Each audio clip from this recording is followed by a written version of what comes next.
July 24ರಲ್ಲಿ ಇವರೇನೀಗ ಅದನ್ನು ಚರ್ಚೆಗೆ ಇದಕ್ಕೆ ಸಿಸ್ಟಮಿಗೆ ಬಿಟ್ಟರು, ಅವತ್ತಿಂದ ನಮ್ಮೆಲ್ಲ ವಿದ್ಯಾರ್ಥಿಗಳು ಸ್ಕೂಲ್ಗಳಲ್ಲಿ ಅವ್ರದ್ದೇ ಆದಂಥ ಡ್ರೀಮಲ್ಲಿ ಕೂತ್ಕೊಂಡ್ರು ಹುಡುಗರು. ಅಂದರೆ ಎಕ್ಸಾಮ್ಗೆ ಅಷ್ಟು ಸೀರಿಯಸ್ನೆಸ್ ಏನು ಬೇಕಾಗಲ್ಲ. ಸೊ ಕೇವಲ 10 ಮಾರ್ಕ್ಸ್ ಮಾತ್ರ ಸ್ಕೋರ್ 12 ಅಥವಾ 13 ಮಾರ್ಕ್ಸ್ ಅಂತ ಹೇಳಿದ್ದಾರೆ ಅವ್ರು, 13 ಮಾರ್ಕ್ಸ್ ಒಂದು ಸಬ್ಜೆಕ್ಟ್ಗೆ ಅಂತ. ಸಮ್ಟೈಮ್ 10 ಮಾರ್ಕ್ಸ್ ಬಂದರೂ ಕೂಡ ಪಾಸ್ ಅಂತ ಹೇಳಿರೋದು ಎಲ್ಲೋ ಒಂದು ಕಡೆ ಮಕ್ಕಳಲ್ಲಿ ಒಂದು ಗೊಂದಲ ಶುರುವಾಗಿತ್ತು. ಸೊ ಅದು ಸ್ವಲ್ಪ ಈಸಿನೆಸ್ಸನ್ನು ತೋರಿಸಿತ್ತು, ಮಕ್ಕಳುಗಳು ಅಷ್ಟೊಂದು ಸೀರಿಯಸ್ನೆಸ್ ಆಗಿರಲಿಲ್ಲ ನಾವು ಕಂಡಂತೆ ಇತ್ತೀಚೆಗೆ. ಸೊ ನಾವು ಇವತ್ತು ಬರ್ಬೋದು ಫೈನಲ್ ಆರ್ಡ್ರು ನಾಳೆ ಬರ್ಬೋದು ಅಂತ ಕಾಯ್ತಾ ಇದ್ವಿ ಖಾಸಗಿ ಶಾಲೆಯವರು. ಬಟ್ ಅಲ್ಲಿ ಒಂದಿಷ್ಟು ಅಬ್ಜೆಕ್ಷನ್ಸನ್ನು ನಾವು ಹಾಕಿದ್ವಿ. ಇದರಿಂದ ಆಗುವಂತಹ ಎಫೆಕ್ಟ್ ಏನು, ಕ್ಯಾಸ್ಕೇಡಿಂಗ್ ಎಫೆಕ್ಟ್ಸ್ ಏನಾಗ್ತವೆ, ಮಕ್ಕಳಿಗೆ ಯಾವ ರೀತಿ ತೊಂದರೆಗಳು ಆಗ್ಬೋದು ಅಂತ. ಸೊ ಅದು ಸರ್ಕಾರಕ್ಕೆ ಸಲ್ಲಿಸಿದ್ವಿ ನಾವು, ಬಟ್ ಅದಕ್ಕೆ ಉತ್ತರ ಕಾಯ್ತಾ ಇದ್ವಿ. ಸೊ ಇವತ್ತಿನವರೆಗೂ ಉತ್ತರವನ್ನು ಕೊಡದೆ ಆಲ್ ಆಫ್ ಎ ಸಡನ್ ನೀವು ಎಕ್ಸಾಮ್ ಟೈಮ್ ಟೇಬಲನ್ನು ಅನೌನ್ಸ್ ಮಾಡ್ತೀರಾ, ಮಾರ್ಚ್ 18ರಿಂದ ಎಕ್ಸಾಮ್ ಅಂತೇಳಿ, ಏಪ್ರಿಲ್ 1ರೊಳಗೆ ನಿಮ್ಮ ಪರೀಕ್ಷೆ ಮುಗಿಸ್ತೀವಿ ಅಂತ ಹೇಳ್ತೀರಾ.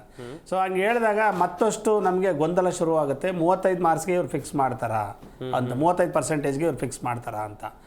ಸೊ ಈಗೇನಾಗುತ್ತೆ, ಮತ್ತೆ ಮಕ್ಕಳು ಒತ್ತಡಕ್ಕೆ ಸಿಗಾಕೊಳ್ತವೆ ಇವ್ರ ಆದೇಶವನ್ನು ನಿರ್ಧಾರವನ್ನು ಪ್ರಾಪರ್ ತಗೊಳ್ದಾಗಿದ್ದರೆ. ಸೊ ಇವರು ನಿರ್ಧಾರ ತಗೊಳ್ಳುವಾಗಲೇ ನಾವು ಅದನ್ನು ಒಂದಿಷ್ಟು ಯೋಚನೆ ಮಾಡಿ ನಿರ್ಧಾರವನ್ನು ತಗೋಬೇಕಾಗಿತ್ತು ಅಂತ.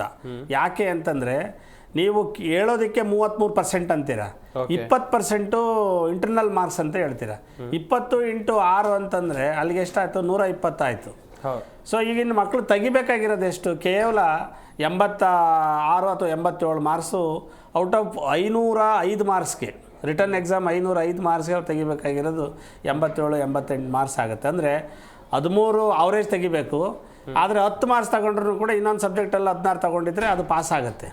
ಸೊ ಅವಾಗೇನಾಗುತ್ತೆ, ಮಕ್ಕಳು ಆಬ್ಜೆಕ್ಟಿವ್ ಟೈಪ್ ಕ್ವಶನ್ಸ್ ಇದಾವಲ್ಲ, 1 ಮಾರ್ಕ್ ಕ್ವಶನ್ಸು, ಅವು 17 ಇರ್ತವೆ ಪೇಪರ್ನಲ್ಲಿ, ಪ್ರತಿ ಪೇಪರಲ್ಲಿವೆ.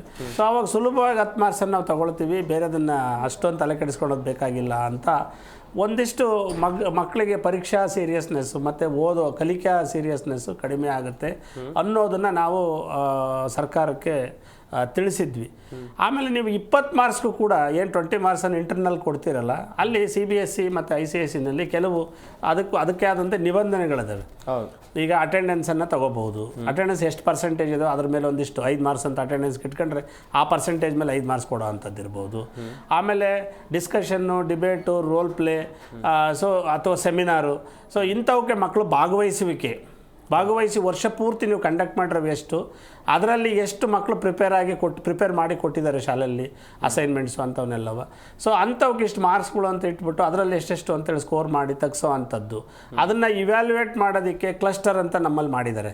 ಸೊ ಪಕ್ಕದ ಕ್ಲಸ್ಟರ್ನರ್ಗೆ, ಯಾರಾದರೂ ಒಂದು ಸ್ಕೂಲ್ನವ್ರಿಗೆ ಆ ಕ್ಲಸ್ಟರನ್ನು ಮಾಡೋ ಅಂಥದ್ದು, ಅಥವಾ ಇನ್ನೊಂದು ಕ್ಲಸ್ಟರ್ನ ಇನ್ನೊಂದು ಕ್ಲಸ್ಟರ್ಗೆ ಅದನ್ನು ಇವ್ಯಾಲ್ಯುಯೇಟ್ ಮಾಡಿಬಿಟ್ಟು ಪ್ರತಿ ಮಗುದು ಮಾರ್ಕ್ಸನ್ನು ವೆರಿಫೈ ಮಾಡೋ ಅಂಥದ್ದು. ಸೊ ಇಂಥ ವ್ಯವಸ್ಥೆಗಳು ಮಾಡಿದರೆ ಆ 20 ಮಾರ್ಕ್ಸಲ್ಲೂ ಕೂಡ ಮಕ್ಕಳು ಪ್ರತಿ ವರ್ಷ ಪೂರ್ತಿ ಭಾಗವಹಿಸಿ ಇದು ಅಸೈನ್ಮೆಂಟ್ ಮಾಡೋ ಅಂಥದ್ದಿರ್ಬೋದು, ಪ್ರಾಜೆಕ್ಟ್ ಮಾಡೋ ಅಂಥದ್ದಿರ್ಬೋದು, ರೆಗ್ಯುಲರ್ ಕ್ಲಾಸಿಗೆ ಬರೋ ಅಂಥದ್ದಿರ್ಬೋದು, ಡಿಸ್ಕಷನ್ನು, ಡಿಬೇಟು, ರೋಲ್ ಆಕ್ಟಿವಿಟೀಸ್ ಇರ್ತಾವಲ್ಲ, ಆ ಆಕ್ಟಿವಿಟೀಸಿಗೆ ಭಾಗವಹಿಸೋದಕ್ಕೆ ಅವಕಾಶ ಆಗುತ್ತೆ ಮಕ್ಕಳಿಗೆ. ಮತ್ತು ಭಾಗವಹಿಸ್ತವೆ ಆಸಕ್ತಿ ಇಟ್ಕೊಂಡು. ಅವಾಗೇನಾಗುತ್ತೆ, ಒಂದಿಷ್ಟು ಕಲಿಕೆ ಆಗುತ್ತೆ ಅಲ್ಲಿ. ಆ 20 ಮಾರ್ಕ್ಸನ್ನು ಸುಲಭವಾಗಿ ಟೆಂಡರ್ ಮಾಡೋದಿದೆಯಲ್ಲ, ಅದೆಲ್ಲ ಒಂದು ಕಡೆ ಮಕ್ಳು 20 ಸಿಗ್ತಾವೆ ಬಿಡ, ಇನ್ನು 10 ಮಾರ್ಕ್ಸ್ ಅಲ್ವಾ ಸ್ಕೋರ್ ಮಾಡೋದು, ಸುಲಭವಾಗಿ ಸ್ಕೋರ್ ಮಾಡ್ತೀವಿ ಅನ್ನೋ ಒಂದು ತಾತ್ಸಾರ ಅಥವಾ ಅದ್ರ ಬಗ್ಗೆ ನೆಗ್ಲಿಜೆನ್ಸಿ ಮಕ್ಕಳಲ್ಲಿ ಮೂಡುತ್ತೇನೋ ಅಂತ ನಾವು ಸರ್ಕಾರಕ್ಕೆ ವರದಿಯನ್ನು, ಅಂದರೆ ನಮ್ಮ ಅಪೀಲನ್ನು ಸಲ್ಲಿಸಿದ್ವಿ. ಆದರೆ ಅದಕ್ಕೆ ಕಾಳಷ್ಟು ಬೆಲೆ ಕೊಡದೆ ಇವತ್ತಿನವರೆಗೂ ಅದನ್ನು ಅನೌನ್ಸ್ ಮಾಡಿದೆ. ಅರ್ಧ ವರ್ಷ ಆಗೋಯ್ತು. ಈಗಾಗಲೇ ಫಸ್ಟ್ ಸಮೇಟಿವ್ ಎಕ್ಸಾಮ್ಸು ಆಯಿತು. ಸೊ ಇನ್ನು ಯಾವಾಗ ಅನೌನ್ಸ್ ಮಾಡ್ತಾರೆ, ನಾವು ಇದನ್ನು ಕೂಡ ಯಾವ ಆಧಾರದ ಮೇಲೆ ನಾವು ಅವರಿಗೆ ರಿಸಲ್ಟ್ಸನ್ನು ನಾವು ಅನೌನ್ಸ್ ಮಾಡಬೇಕು, ಇದು ದೊಡ್ಡ ಗೊಂದಲದ ಗೂಡಾಗಿದೆ.